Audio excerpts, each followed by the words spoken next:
Bago namin discuss ang BMC or Business Model Canvas, i-discuss muna namin ang customer segment at market segment.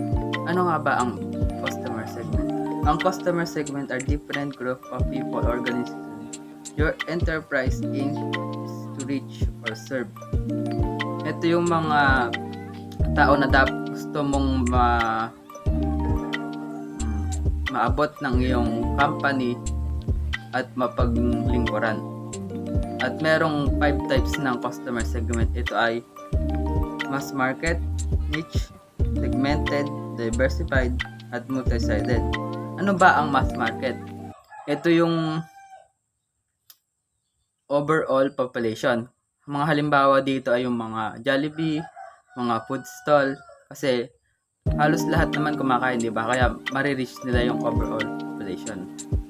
Ano naman ang niche? Ito yung specific na group of people na gusto mong makuha.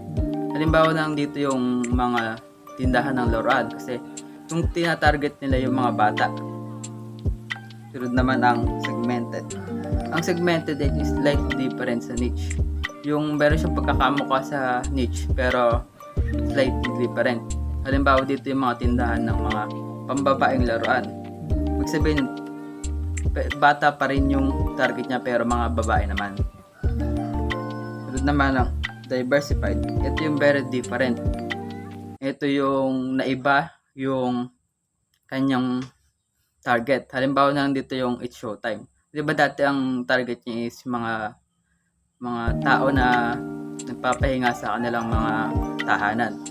Nagbago na sila ngayon, nagpunta na sila sa platform ng YouTube, TikTok, para halos lahat ng mga tao kahit hindi sa tahanan ay mapapanood sila.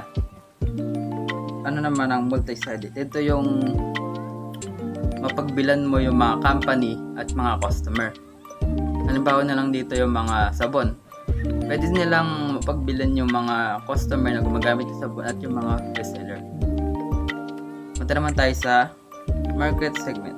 Market segment is a process of dividing target customer segment into smaller or more precise cluster. Ito yung iba-ibahin mo yung mga customer mo sa kanilang age, behavior, attitude, at mga income. May 4 types of market segment. Ito ang demographic segmentation, psychographic segmentation, behavioral segmentation, at geographic segmentation. Ano ba ang demographic segmentation? Ito yung pag-iiba-ibahin mo yung mga or group mo yung mga customer mo sa age, gender, annual income, or source of income. Ano naman ang psychographic segmentation? Ito yung personality, value, attitude. Ano naman ang behavioral segmentation? Ito yung purchasing habit o spending habit. Ano naman geographic segmentation? Ito yung sa mga lugar na nila kung saan sila galing. Ito ang country, province, at city. At sana may matutunan kayo at tuloy natin ang pag-discuss ng Business Model Canvas. Customer relationships. In this section, you need to establish a type of relationship you will have with each of your customer segments, or how will you interact with them throughout their journey with your company. So dito, matututunan natin kung paano natin pahalagahan yung mga customers natin, kung paano natin sila mapahalagahan, kung paano natin makukuha ang kanilang mga loob, at kung paano na rin mag-grow yung mga customers natin through our connections with them with the helps of the several types of customers relationships. So, number 1 is personal assistance.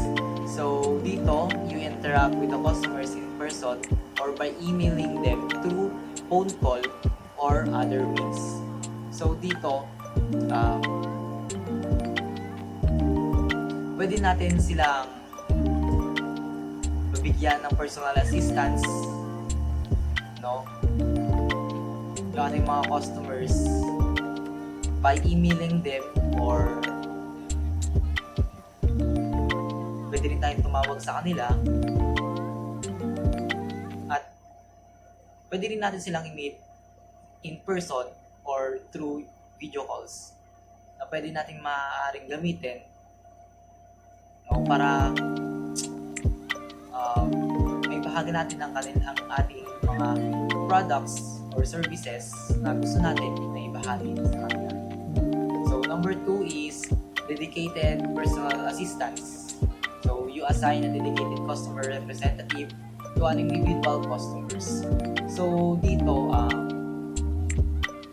mag-a-assign tayo ng isang representative or mag-a-assign tayo ng isang tao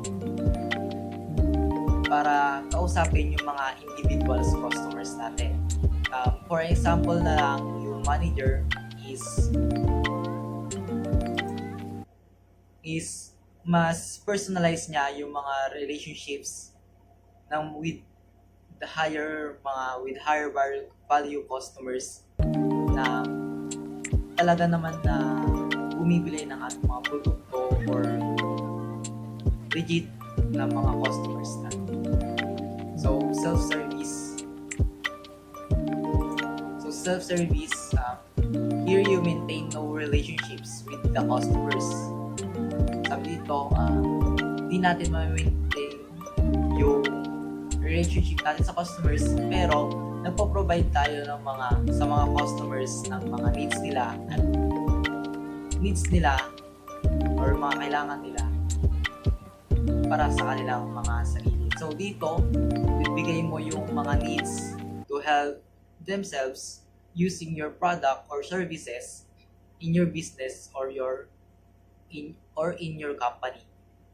So dito, hindi mo kailangan na magbigay ng personal assistance or meet them in person or emailing them, kundi provide mo lang yung mga needs nila to help themselves. So sa automated service, this includes automated process and machinery that helps customers perform service themselves.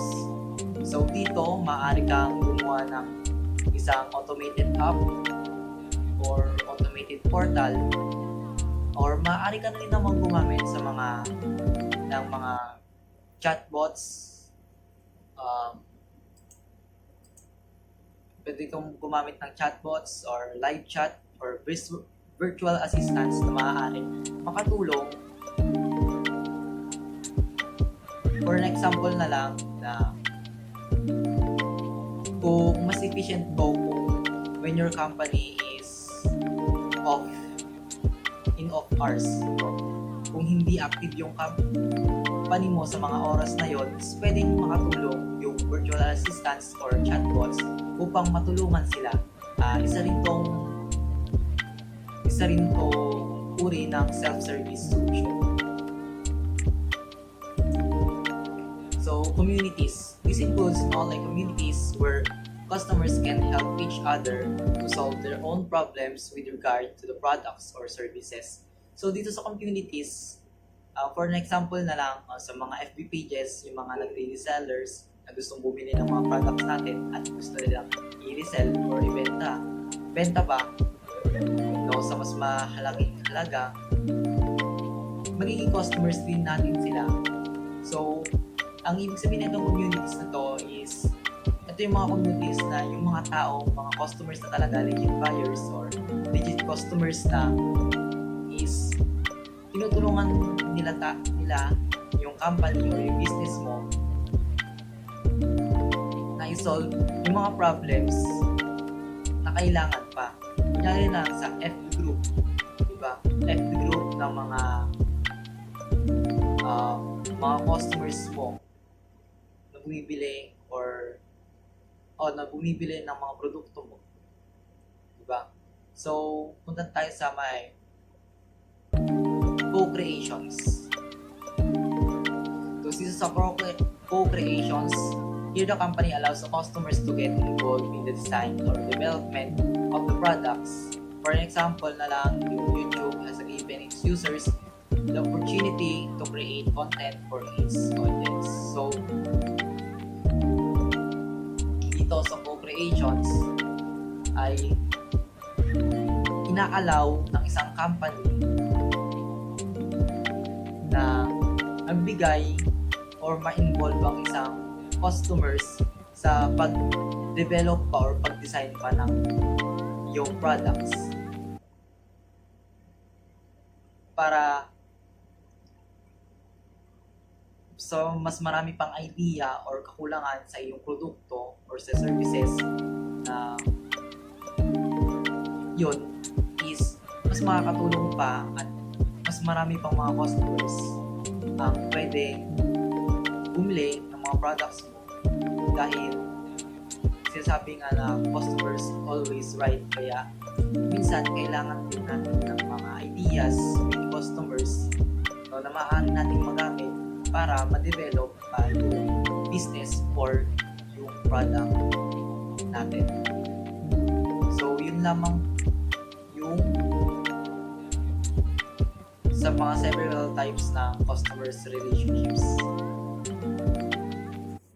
Channels. This block is describe how your company will communicate with and reach out of your customers. Channels are the touch points that let your customers connection with your company. So, ang channels ay nakatulong upang maging touch points to para yung mga customers mo is magkaroon ng connections sa iyong business or sa iyong company. So, channel in this block is to describe how your company kung paano makipag-communicate at ma-reach out yung mga customers target na gusto mo sa business mo. So, channels play a role raising awareness of your products or services among customers and delivering your value proposition to them. Channels can also be used to allow customers the avenue to buy products or services and offer post-purchase support. So dito, ang channel is dinedescribe niya kung paano ma-reach out yung mga target customers mo or kung paano mo may bibigay or kung paano mo mapapahagi sa kanila yung business mo na ganito yung binibenta mo or kung paano sila magkakaroon ng connection sa company mo para malaman nila kung ano nga ba yung layunin mo or yung mga binibenta mong produkto or services na gusto mong ibahagi sa kanila. So, meron mga examples ang channels na pwede natin na maaari natin gamitin para maibigay natin sa kanila yung mga services or may deliver natin sa kanila yung mga products na gusto natin na sabihin sa kanila. So, maaari tayong gumamit ng social media or mag-public speaking tayo or electronic email or tinatawag na email marketing, networking, search engine marketing, affiliates, engineering as marketing, viral marketing, targeting blogs, sales and promotions, exist platforms, contents marketing, and community building. So, ito yung mga channels na maaari natin magamit upang maibahagi natin ang mga products and services natin sa mga target customers natin na gusto natin mapabahaginan sa ating company.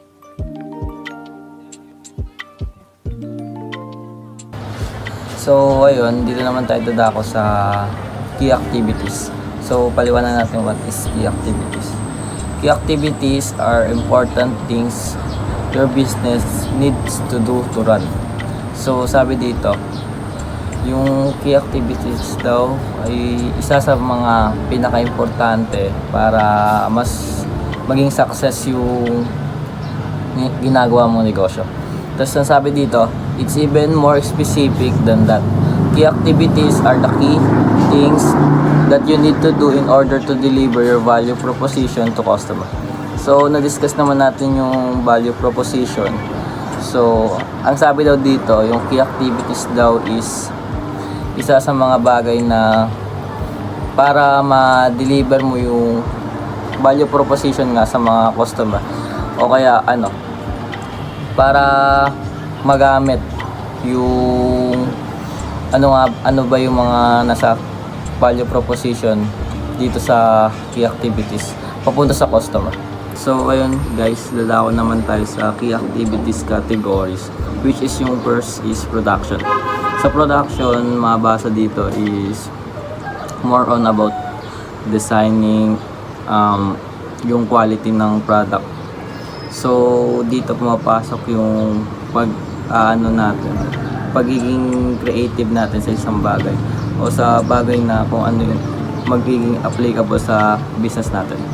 So ayun, next naman natin is problem solving. So dito naman papasok yung mga problema na nakaharap natin sa isang business or sa value proposition is yung mga pain points. Yun. Tapos dito rin isi-solve yung kung ano yung mga dapat na kailangan gawin, kung may ibabawas ba o may idadagdag sa isang problema na dapat masolusyonan. So lastly naman is yung platform network. So dito naman kailangan maintain natin yung kung ano yung ginagawa natin sa business natin.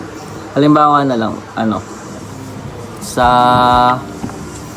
isang resto, dapat 'di ba sa isang restaurant kailangan may parang advertising ka, tapos kung ano yung mga halimbawa palaging masarap, palaging bago ang luto, ganun. So ganun yung platform network na kailangan maintain mo yung kung ano yung naging platform mo doon sa isang business na ginagawa. Okay, magpunta naman tayo sa key resources. What is key resources in business model canvas? Next, you should think about what practical resources are needed to achieve the activities of the business. This is where you list down which key resources on the main inputs you need to carry out your key activities in order to create your value proposition. And what is other example of key resources in business model canvas? Key resources are the asset that you need to have in place or have access to through partner for a sustainable business model. When defining the necessary resources, concentrate on what necessary to perform key activities in your business model. 4 types of key resources. Una, human, financial, intellectual, and physical. What is human? Example of a human key resources: people who create the product or service, truck driver who deliver the product, customer service agent, manager who oversee production, and salesperson. What is financial in key resources? Example of financial key resources: checking account and money market account, holding stock, publicity, traded stock can be easily converted to cash. And what is intellectual? These are intangible and they can make or break established infrastructure. And the last one is physical resources. What is physical key resources? Are building machine, mode of transportation, distribution, network, manufacturing facilities, and others. Value proposition. This is the building blocks that is at the heart of the business model canvas, and it's the presents your unique solution, product, or service for a problem needs a pain point being faced by customer segment, or that's create value for the customer. And it should be a unique or should be a different from that of your competitor. If you are offering a new product, it should be innovative, and if you are offering a product that already exists in the market, it should stand out with the new features and attribute. And a review stream can be belong the following stream of models, and this is the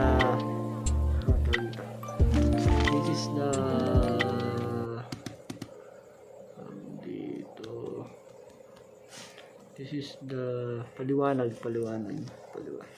The value proposition ay isang bahagi at isang sentro ng isang negosyo. Nagpapakita ng kakaiba, solusyon, may product man o serbisyo sa problema ang pangailangan. Maging sa mga kabiyaan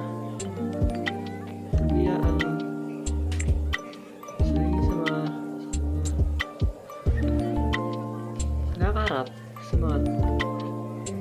mga taong tumatangkilik sa product o produkto. Lumili ka ng kahalagahan sa bawat bibili o gumagamit nito. Ito ay masabing kakaiba o naiba sa ibang kompetensya, negosyo, at kung ikaw ay lulunsad ng bagong produkto na kakaiba, ay kailangan makabago sa tingin ng bawat tao. At kung ito ay nakikita na sa merkado, kailangan ito ay umangat sa iba at kikita sa mga bagong modelo. O ibig sabihin, kailangan kung merong kamukha ito, wala mas modelo ito, mas unique. And that is my report.